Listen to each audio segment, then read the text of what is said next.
Hey everyone, I'm Rod Roddenberry, and you're listening to Trek FM.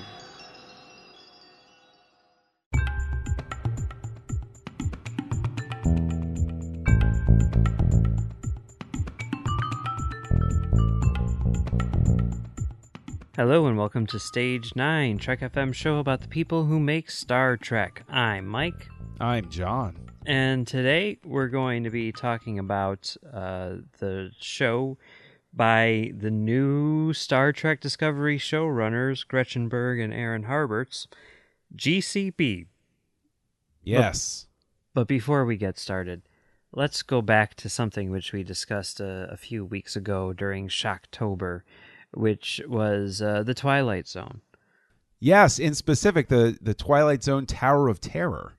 Yes, because in our discussion about the Twilight Zone movie and all that stuff, we talked about the Tower of Terror and the Tower of Terror movie in particular, and how, despite the fact that I've been to Disney World on numerous occasions, I've never been brave enough, really, to go on the Tower of Terror, which is something which you were upset about. You know what, I was. I know that it seems judgmental, but to have never gone on the Tower of Terror was heartbreaking to me, because they are going to rebrand it as the Guardians of the Galaxy whatever. Yeah. And that's just a little piece of wonderful that I felt was being lost in this world. So, yeah, I was shocked and amazed and a little sad that you hadn't had a chance to ride it. Yeah. Well, I promised you that I would do it, and I just got back from a trip to Disney World, and I did it. It was I did it on the very first day. I think it was actually the first ride that I rode, and I liked it quite a bit. Yes, I have excellent. To say. It was weird because I've always been like, the steep drops, which I'm not a big fan of, and in particular Splash Mountain, which for some reason as a kid I convinced myself that I liked because it was a very tame ride up until that end, and then it was like 6 seconds of terror. And yeah. I'm like, after a while I was like, I don't know why I put myself through that. I'm not gonna go on that ride anymore. And with Tower of Terror, you see the doors open up, you look out, and you hear the screams from across the park, and it's like, I don't know if I want to do that, even though I'm a really big Twilight Zone fan, and the ride itself, like I was really happy, like because I got married down at Disney World, and the photographer like took us into the ride, like when the park was closed, and they're like, here, so like I've got pictures of myself like sitting on the couches with all the cobwebs and everything, like next to my wife, like in a tuxedo and a White Sox cap, because that's what I got married in. Of course. And it's cool, and I'm like, this is really cool. I've never been in here before, and something weird happened while I was standing in that line, because I was like, let's go on Star Tours first. Yeah, come on, Star Tours. Let's do that first. And then my wife is like, no, you should do this, and I'm like, okay, I'm going to do this now and get it over with. I'm going to do it. I'm going to overcome my fears. And so I went on it. And when I was standing in line, I was nervous for a second. And then something happened where I just kind of like thought about it, and I'm like, what do I hate about Splash Mountain? It's, you look down and you just see straight down, and you don't have any seatbelts on, and you feel yourself coming up off of the seat, and I think that I'm going to fly out of the car, and I'm like watching my doom. But if I'm in an elevator, like I don't have any problem like looking out of the glass elevator and everything, and going up and down, just up and down vertically while looking straight ahead. Like I don't see why that would necessarily be a problem for me. Yeah. And I sort of like a calm came over me, and I'm like, oh, there you go. That's great. Yeah. And I went on it, and I liked it a lot, that first moment when that door opens and you see the park, that's a great moment, isn't it? Yeah, it is. I love that moment. It is. And then I even went back a couple days later. I went back a second time and Nice. and rode it again. But the first time I was like sitting on the side, and they have like a little handle that you can grab onto, right? Yeah, yeah. The second time I was like dead center in the middle of the aisle, and there Yeah. were two people on either side of me who I didn't know, right? Yeah. And I'm like, what do I grab onto? There's nothing to grab onto. And I was so afraid that I was going to like just grab this guy next to me who I've never seen before in my life and be like, that I like had to like physically grab my knees just so that I wouldn't grab anything else. That's But awesome. but yeah, it was enjoyable. Now I wish that I had been going on this ride, for all of these years. But at the very least, you finally did it. You overcame the fears. You went on it. You enjoyed it. I'm so thrilled to hear that. I really truly am. I'm a ride junkie. Mm-hmm. Like I love the moments of, there are rides I'll get on where I will, I'll turn pale and I'm like sweating because it is basically there are some rides where the only way they could make it worse is if they like dangled spiders in front of my face. But I'm like, it's that spitting in death's eye sort of feeling that I love. But Tower of Terror is just so much fun. I'm so thrilled that you liked it. I really am. I'm very happy to hear that. Yeah, me too. There's a lot of cool stuff in there. There's a lot of good Twilight Zone things. You can definitely see that this was done in an era circa Forrest Gump, where the technology of putting Rod Serling into this thing, which would be so simple now. They would do it in like a low budget local, television commercial With but back Snapchat. Then, but back then it was like, mind blowing, and you can definitely see the seams, but it's kind of charming in that way too. Yeah, and and I think another thing that's nice about it that is going to be lost is it was that embrace of the sort of macabre aesthetic. The cobwebs and the dark, musty corridors and stuff like that are, I don't see as much of an embrace of that. Everything's very polished and new looking and sleek now. And one of my favorite things about Tower of Terror has always been the fact that it was such an immersive experience. They went to the effort of making you feel like the Twilight Zone. You had gone somewhere that was different but familiar at the same time. And I just, I wish that wasn't being lost. But again, the overarching theme is thrilled that you enjoyed it. That's great, man. I'm really glad. Yeah, me too. And now that I've been on the ride, I feel like, yes, it does take place in Twilight Zone continuity. Of course. So, yeah. You are the one person on that ride, either time that you rode it, that was thinking at any point, is this in Twilight Zone continuity? Yeah. No, I felt like I was in the Twilight Zone for sure. Yeah. And that was cool. That was cool. It is cool. Yeah. So let this be a joint message to anybody listening that if you have the opportunity before they mothball it and turn it into the Guardians of the Galaxy ride, go out and check out Tower of Terror if you have the opportunity. Yeah, from what I understand, while it's actively being turned into Guardians of the Galaxy in Disneyland, there aren't any immediate plans to turn it into Guardians of the Galaxy at Disney World. So you'll still have a bit of an extra little bit of time to see it down there. But right, it's not gone the way that the Indiana Jones Stunt Spectacular is gone. It's not gone. Do you know how many times I've gone to see that show thinking, this is my very last chance to see this show? What, the Stunt Spectacular? Yeah.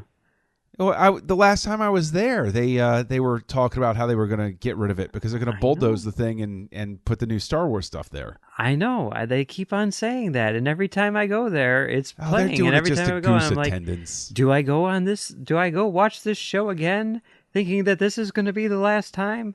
This time I was like, nah, I saw it for the last time. Last time. Last time I went, I dragged my whole unwilling family by marriage into the thing, and my kids who are by blood, but dragged everybody into it, and none of the adults wanted to go. I was happy as a pig in slop, and the one redeeming thing was I was wondering the entire time, my kids have seen Raiders. And, I mean, they're kids, but they're kids of the modern era, so it doesn't have the same ring to it that it did for us. Mm-hmm. But they really enjoyed the stunt show. So, I don't know. I like that old stunt show thing. That works for me, man. I love that type of thing. I hope they don't. I don't know. I hope they keep lying to us. I hope they keep pushing it off into the future. Well, I mean, if you look at the layout and everything, I don't know if they've changed their plans or if they're. I mean, it's certainly right next to Star Tours, and if they want to extend it out there, that's a good place to do it. But the place where they're building all the Star Wars stuff is kind of like on the opposite side of Star Tours. It's like next to the Muppet stuff. Yeah, it was where it was where Mickey's hat from the Sorcerer's Apprentice was. They were just starting to take that down. No, they took that down because they went into this whole deal with TCM to like quote unquote revamp the Great Movie Ride. So really? So now you can do because there was a whole big thing where like the people who owned the Chinese theater were mad that they had the thing, so they put the hat in front of the Chinese theater so you couldn't take a picture in front of the Chinese theater. But now that's why gone. they did it? Yeah, and then now we had to wait in line to get into the Chinese theater, and I'm like, well, this is going to be amazing. What did they add to it now? And nothing. Like there's a narration from one of the guys who introduces movies on Turner Classic Movies, and then they have like some different trailers and stuff in the pre-show, and they have the Ark of the Covenant sitting in the middle of the lobby when you're awesome. That was pretty cool, but yeah. Well, listen, so long as they don't ever talk about getting rid of that Aerosmith branded ride. I mean, that would just be crazy because Aerosmith, they're really relevant with the kids nowadays, Mike. Oh yeah. Aerosmith never dies, and that's got Janine Garofalo in it too. So was she in it? Oh, and there was some other actress, I can't remember her name, played their manager. No, that was Janine Garofalo. Yeah, she was. No, it wasn't Garofalo. There was somebody else who played their manager. I'm pretty sure it was Janine Garofalo. Oh, I'm willing to go to bat on this one, man. I'm willing to go to bat on this one. We'll have to. I promise you, it wasn't Garofalo. Okay. All right. Okay. We'll see about that. We will. I'll enjoy being proven right later. Okay. All right. Anyway, enough about the Tower of Terror and Disney World. Let's move on to our feature for today, which is GCB. Now, this is by Gretchen Berg and Aaron Harberts. A lot of people are like, who are these people?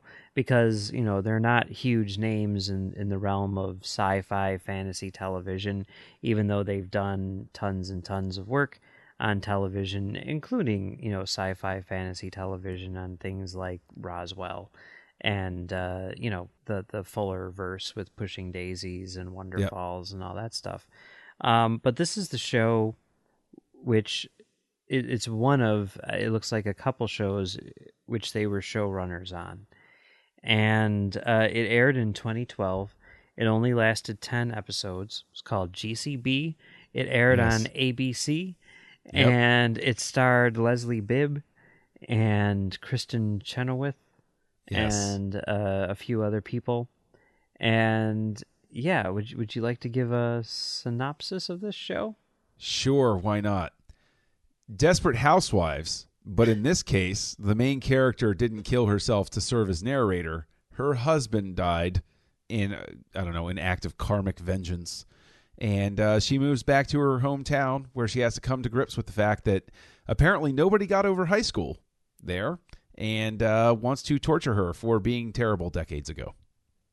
Yeah. She was the mean girl in her high school, and now she is kind of reformed and has to come back to town and has to kind of prove herself to everyone in town, who is now, while she was, the head cheerleader and, at the top of the pyramid, literally and figuratively. She's the boyfriend stealer, too. Right. And she's wound up marrying the guy she stole from another blah, blah, blah, blah, blah. She's now at the bottom of the social pyramid. All of her, former high school mates are rich and popular and everything, and she's living with her mom, who's extraordinarily rich, and, working at, the Boobylicious as a waitress, and the Hooters allegory. Yes, is where she's working, and just trying to to scrape by in high-end Dallas. Yes. So this was based on a book called, well, Good Christian Bitches. That's where the GCB comes from. I guess they figured they couldn't say that on ABC on a weekly basis. in the pilot or somewhere they say Good Christian Bells. They dance around it. Yes, that's true. Yeah. And it aired for just a couple months, only 10 episodes. And yeah, what did you think about this? Should have aired for less than 10 episodes, Mike. Didn't enjoy it. Okay. Just going to throw that out there. And the thing is, before anybody thinks that it's just because it wasn't in my wheelhouse, as it were, you're talking to a gentleman who watched the entire first 2 seasons of Desperate Housewives with his beloved spouse because we both got a kick out of it. We thought it was fun. And although I might have watched longer than that. I know it was shortly after Kyle MacLachlan came on that one that I tapped out. But anyway, GCB is it's not particularly good. It wasn't compelling. I didn't enjoy it. I found a lot of it to be disagreeable with my tastes. And how did you feel? I would say that I enjoyed it. I was not head over heels in love with it by any stretch of the imagination. It's not the type of thing where I'm like, oh man, I wish they would have, picked up, the back half of the order or whatever it was. It was, 10 episodes was fine. I wish it would have had a bit more of a conclusion.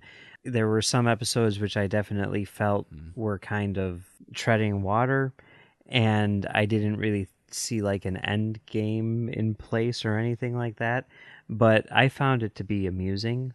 I found the performances to be good. I liked the kind of quirky style, and as the nature of the source material, I don't know, it was really interesting because it was definitely poking fun at this lifestyle, this like Dallas high society and everything. But at the same time, I never, and while it was definitely sort of like, pushing buttons, like I didn't feel like they were being disrespectful to them at all. No, I see that my biggest problem, in all honesty, is I found humor is very much a personal taste sort of thing, that given. I just found a lot of the jokes to be lazy. So for me, that's where I tap out. And I suppose being something of a Desperate Housewives fan, I just felt like it was Desperate Housewives, but not done as well. Yeah, because Desperate Housewives was really cleverly written in the first couple, maybe few seasons, and this felt like a rush to sort of try to match it. To speak to the production, it's slickly produced. It's well put together. It's quick. It just didn't work for me. For the most part, the humor, I guess, wasn't stuff that would make me like laugh out loud or whatever. It was just sort of like, okay, I get that joke. That's interesting. But there were times, like there were moments where I'm just like, oh my God, that is absolutely brilliant. Like the first time that you see her mom was played by Annie Potts, and these 2 massive, like attack dogs run out at her. And, this being Dallas, Annie Potts calls out to her 2 dogs and she's like, Tony, Romo, get over here. I'm just like, that's a good joke. I like that. That's funny. No? Okay. Yeah. Because I saw that joke and I'm like, oh, I need to stop this and watch it with my wife because she's gonna love this show. And she watched the first episode and did. But yeah, I will say that Annie Potts was, the shining high point of as much of this as I managed to watch. I'll be completely honest with you. I did not make it all 10 episodes. I couldn't do it. Yeah. But Annie Potts, I liked it. She brought it and she was good. I just felt that she was better than the material that was around her. Yeah. I did watch all 10 episodes because, even though I wasn't head over heels in love with it, I did find watching it kind of effortless. There's definitely shows like the X-Files, which is like a masterpiece where like if you say like sit down and watch 10 episodes of the X-Files, I've like that's a bit of a chore, because it's like heavy in a sense, Yeah. and it's very sort of like plotting and stuff like that. And I know that sounds like I'm really criticizing the X-Files, but I'm not. But like it was like light enough that you could just kind of like burn through it without much effort. You know what I mean? You know, okay. Obviously, I didn't like it, but if I were to turn it around and sort of follow the spirit of couching it in a positive way, I would say that this is the type of show you could have on in the background while you were doing one or two other things. Uh-huh. And, if that's how you watched it, you probably would enjoy it as much as somebody who sat down and, popped some popcorn and actually watched the show. I could see that. I did like it. I mean, you know me. I'm a sucker for religious satire, and there's a lot of that going on in here, even if it is very lightweight, in terms of that stuff. But there were a number of things in there which I found to be amusing. And Leslie Bibb, I think, is really good. Like she's always been one of my favorite parts of like Iron Man. I mean, God, this is like I've talked about this before, I'm sure, on some podcast, but like one of my absolute favorite moments in Iron Man is at the very end where she's asking Tony Stark whether or not we're supposed to believe that this is his bodyguard or whatever. And he's like, the truth is, I am Iron Man. And everyone is just like, why? Like you see the room like erupt into whatever. It's like the very last thing you see. If you look at her in that scene, she is sitting there completely unimpressed, just like, ugh, I knew it, And there's just the way that she plays that little shot where it's just her in like a big crowd, and like you won't even notice her until you watch it like the second or third time. She's spot on perfect. I mean, I don't know. I love her in that movie. And it was cool to see her in like a starring vehicle here. I mean, you talk about, like us maybe not being the target audience for this. Like, I was looking on the IMDb at the various episodes and like seeing what the ratings were, the user ratings for each episode. And by far the highest rated episode was one, I don't know if you saw it, but it was like a musical episode. Nope. Okay, where didn't like make it that far. They decide it's like episode 8 or something like that, and basically they decide that they're like there's this whole thing where like the pastor at their church went to pastor school seminary. I should know that since I have a dad who you probably should know the word seminary. Yes. I had a dad who attended seminary, but whatever. He went to seminary and with this other dude who's a pastor at another church, and they have like a rivalry going on. I see it similar to the rivalry between Cisco and that Vulcan in Take Me Out to the Holosuite. And the other pastor is like, we're putting on a show and we're doing all this stuff, and their pastor is like, oh, we're putting on a show too, and he's like, quick, we need to do this. It's basically the Take Me Out to the Holosuite of GCB, but that episode like ends up being basically like musical comedy in a sense. There's like a lot of like physical humor. There's a lot of, like dancing and singing and everything. And I'm sitting there watching it. And that was like the one episode where I was like, this is terrible. Like this does not work at all. I have no idea what's going on. They have completely gone off the deep end with this show. You would think ABC would have learned its lesson from Cop Rock, but alas. No. Yeah. But apparently I'm the only one, because that is easily the highest rated episode on the IMDb. And I'm like, what? No. I mean, like the episodes that I liked were like the ones where they did one called Sex is Divine, where they do this thing, which I've heard of, like real pastors doing this in real life, where they're like, sex is when it's between two married people, it's a it's a beautiful thing. It's a sacred thing, and I'm gonna, it binds relationships together. And here's my challenge for you: every day this week, you need to have sex with your spouse. And then hijinks ensue. Like I thought, like, well, that's smart and funny, and that's a good episode. But when they're just like, oh, we've got this person up on this rig with these big wings flying around, who's, she's playing the Holy Spirit or whatever, I'm just like, what are we watching? Really? Come on, guys. You know what I mean? And I guess I got to that point much earlier in the series. Okay, that's fair. So. That's fair.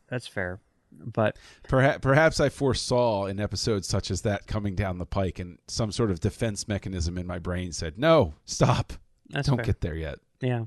So, but I mean, I will say that I did enjoy a lot of elements of it. I thought that each of the characters was pretty well defined, which I think is kind of hard to do in a show like this, especially when you're sort of going off of a formula which has been established in other similar shows, and I thought that they did a good job of making each character unique and in a way which sort of like added to the dynamic of the show.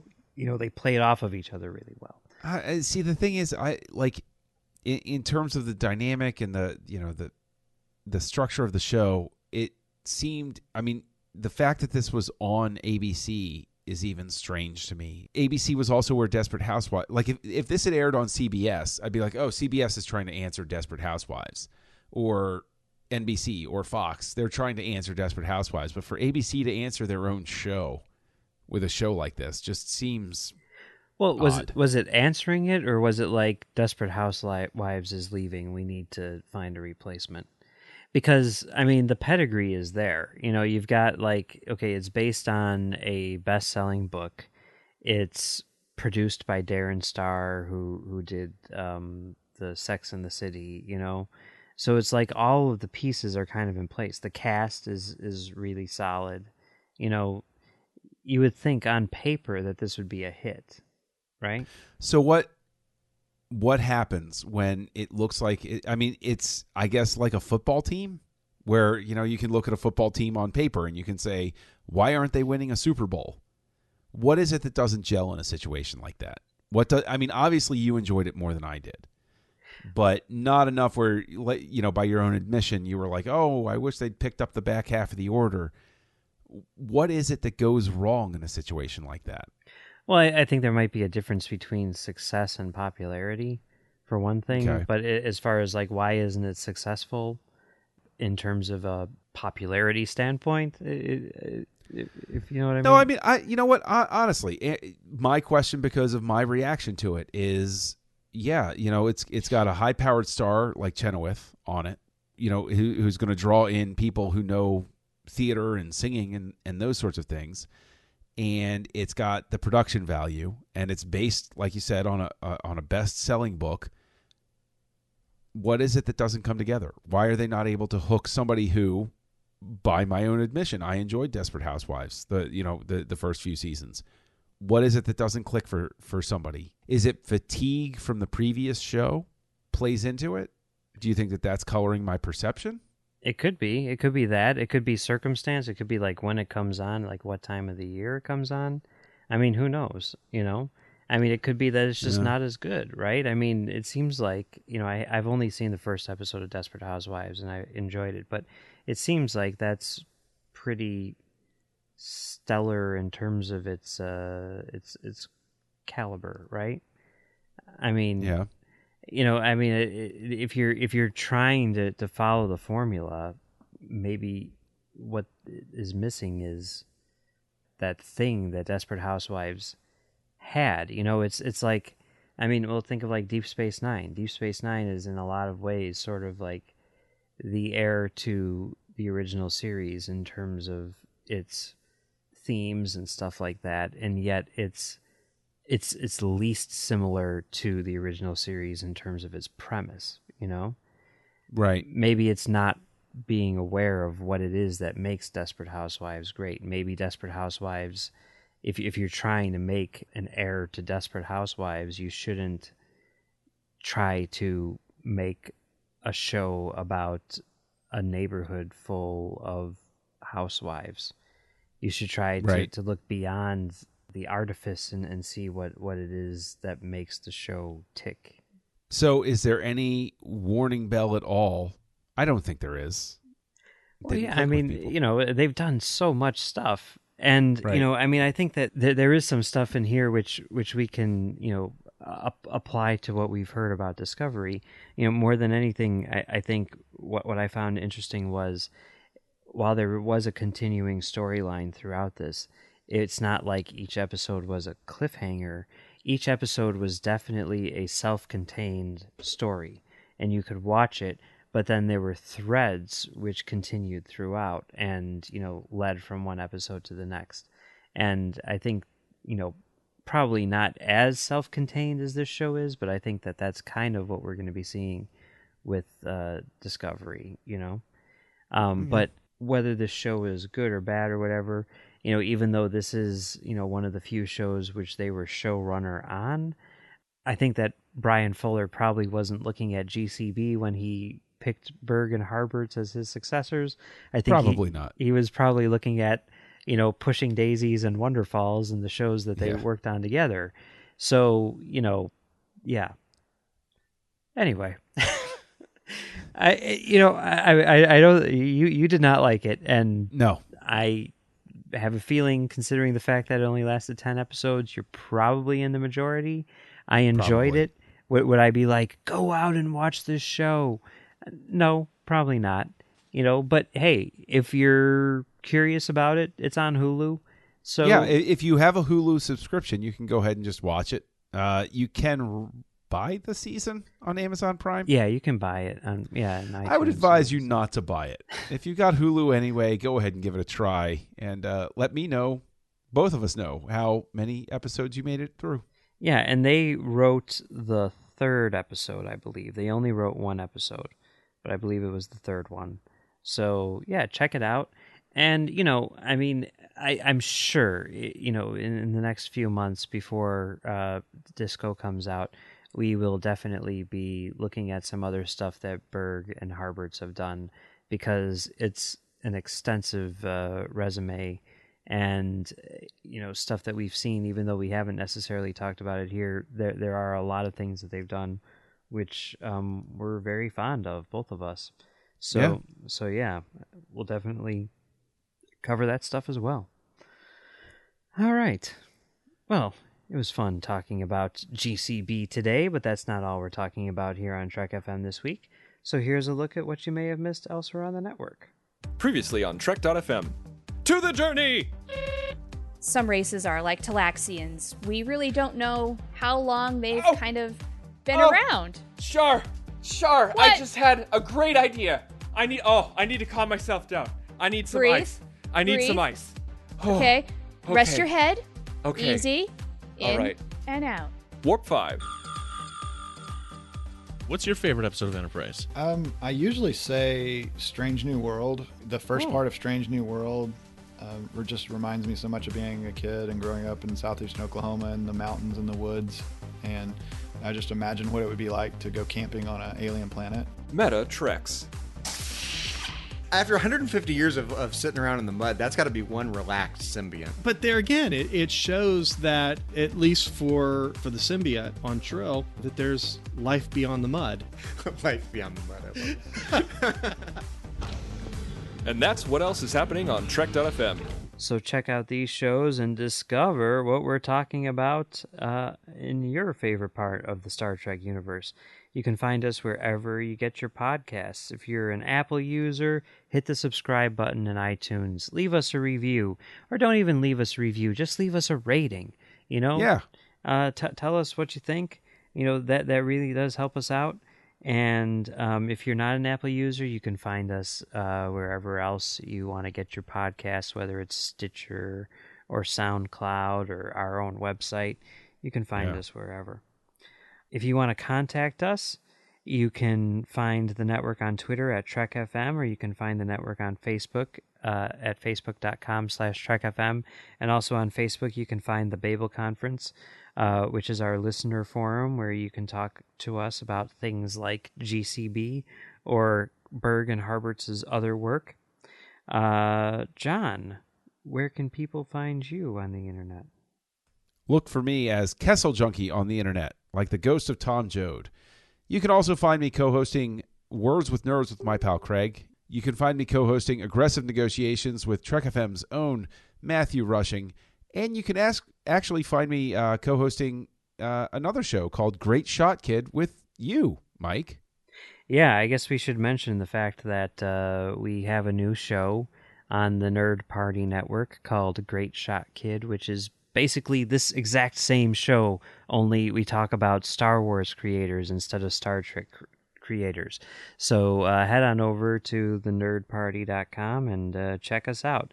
This week we're talking about Godzilla, the Gareth Edwards Godzilla. So head on over there and see what you think.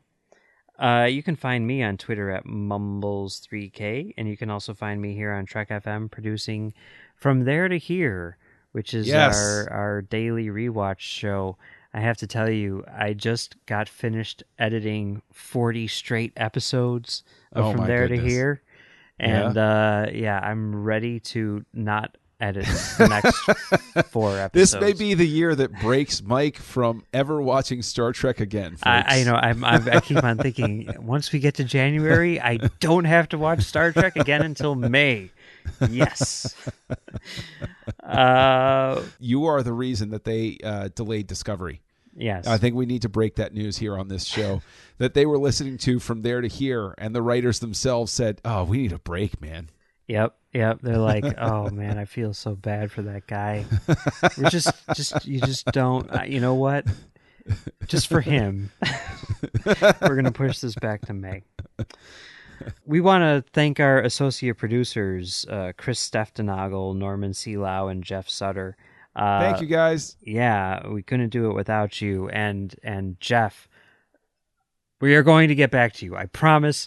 I've been out of town. It was the vacation from hell, aside from the Tower of Terror bit, and we will get back to you. I promise. Yes, we will. Another way that you can help us out is to become like Jeff and Chris and Norm and become a patron of the network on patreon.com/TrekFM. If you go there, you'll find all of our current goals and different milestone contribution levels and all of the perks we have for you. So head on over there and help us out if you can. We really appreciate it. All right. Well, I guess that's it for From There to Here this week, talking about GCB. That's we're stage 9, Mike, not From There to Here.